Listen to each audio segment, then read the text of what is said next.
Meu nome é Daniel Wally e eu sou professor da Escola de Belas Artes da Universidade Federal do Rio de Janeiro. Inspirado nos jogos Pentagon e Memory Matrix, projetei o Chocolate Shuffle, uma espécie de jogo da memória. Para construí-lo, primeiro usei o ambiente de desenvolvimento integrado Processing. Mais tarde, resolvi experimentar recriá-lo no GeoGebra Clássico 5. Comentarei nesse vídeo sobre a mecânica do jogo, suas regras e o objetivo a ser cumprido. Porém, mais importante do que falar sobre ele ou simplesmente jogá-lo, pretendo esclarecer o que eu fiz e como fiz no GeoGebra para tudo funcionar conforme planejado.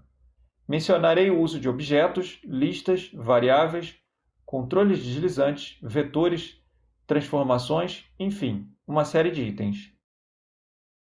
No início de cada rodada, é disposta na região central da tela uma barra de chocolate cujo formato é quadrado. A figura é composta por 16 quadradinhos.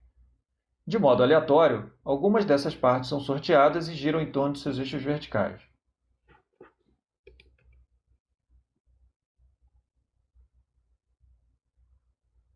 Nota-se, então, uma camada de chocolate branco em seus versos. Numa segunda etapa, a barra de chocolate completa é separada em 4 quadrados 2x2. Cada um desses blocos é afastado do outro por translação para depois girar de 0 a 90 graus. O sentido de rotação, horário ou anti-horário, é também determinado de maneira randômica. Os quadrados voltam a se aproximar e o tablete original é reconstruído. Ao término das transformações, cabe ao jogador localizar as posições das partes sorteadas no início. Embora a imagem da barra preserve seu aspecto original, garantidamente todos os pedaços têm seus endereços alterados.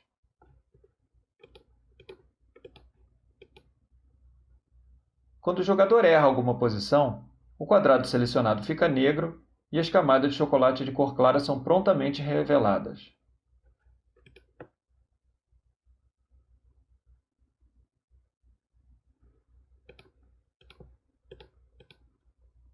Quando o jogador acerta por completo todas as posições, a variável n é automaticamente incrementada em uma unidade.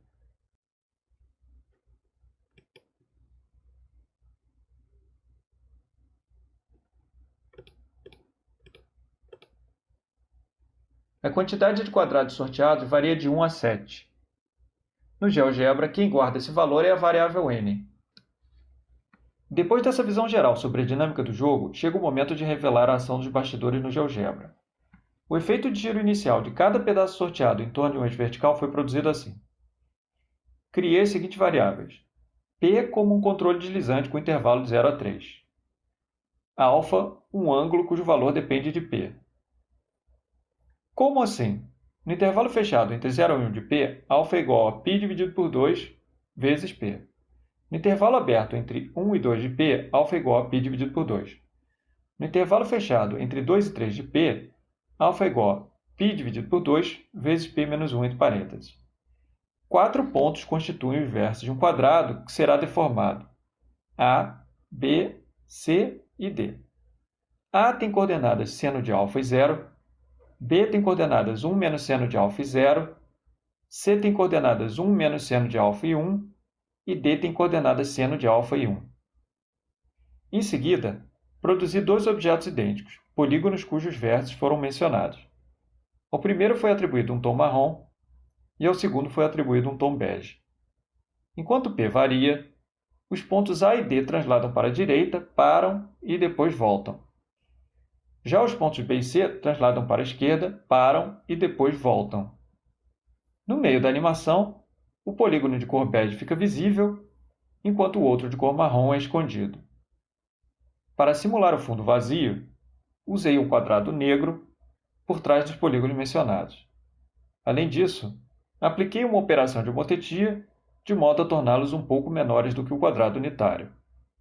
A mesma solução foi adotada para gerar todos os outros pedaços da barra de chocolate. Observem claramente o que acontece quando eu animo o controle deslizante P. No intervalo aberto entre 1 e 2 da variável P, o quadrado de cor bege permanece imóvel, pois alfa vale π dividido por 2.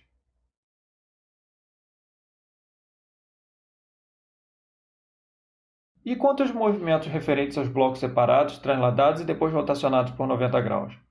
Para esclarecer essa questão, Antes, preciso mencionar algo a respeito da criação e do uso de um subconjunto de listas.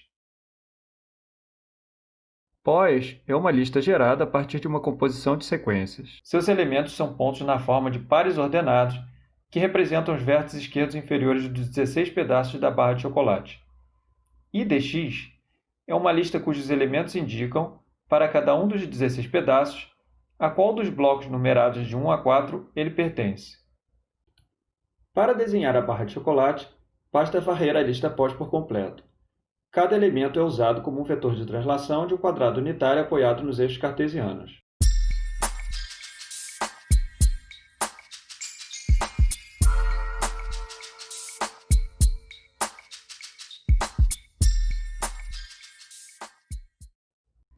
O resultado dessa translação é ratocionado em torno de um centro específico, um dos 4 elementos da lista denominada 100, por um ângulo mais beta ou menos beta definido previamente. Outra lista, denominada ORI, contém 4 elementos. Cada um possui o valor mais 1 ou menos 1. Estipula-se assim se o giro do respectivo bloco ocorre em sentido horário ou anti-horário. O resultado dessa primeira composição de duas transformações sofre uma translação por um vetor específico, um dos 4 elementos de outra lista denominada VET. Cada vetor, por sua vez, depende da variável Q, definida como um controle deslizante, a qual, assim como a variável P, assume valores no intervalo de 0 a 3. Confiram os gráficos das funções beta e v enquanto Q é animado.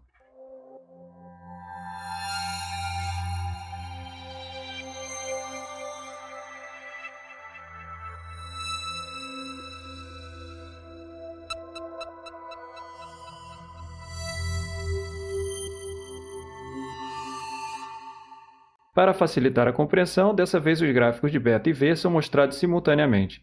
Como não poderia deixar de ser, a composição de transformações funciona para qualquer elemento da lista pós. Vamos conferir?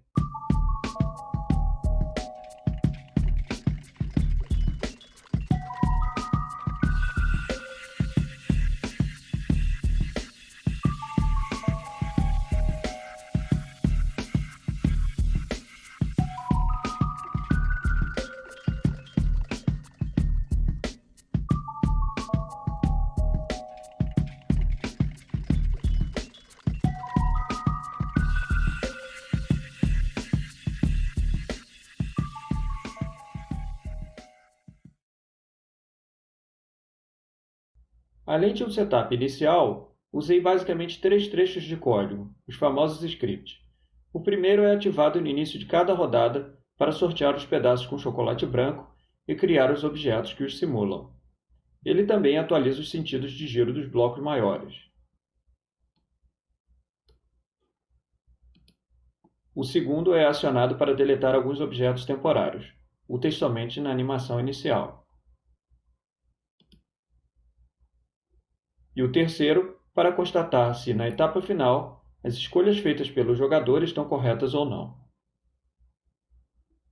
Confiram na descrição do vídeo o endereço do jogo no site do GeoGebra. Obrigado pela atenção e até a próxima!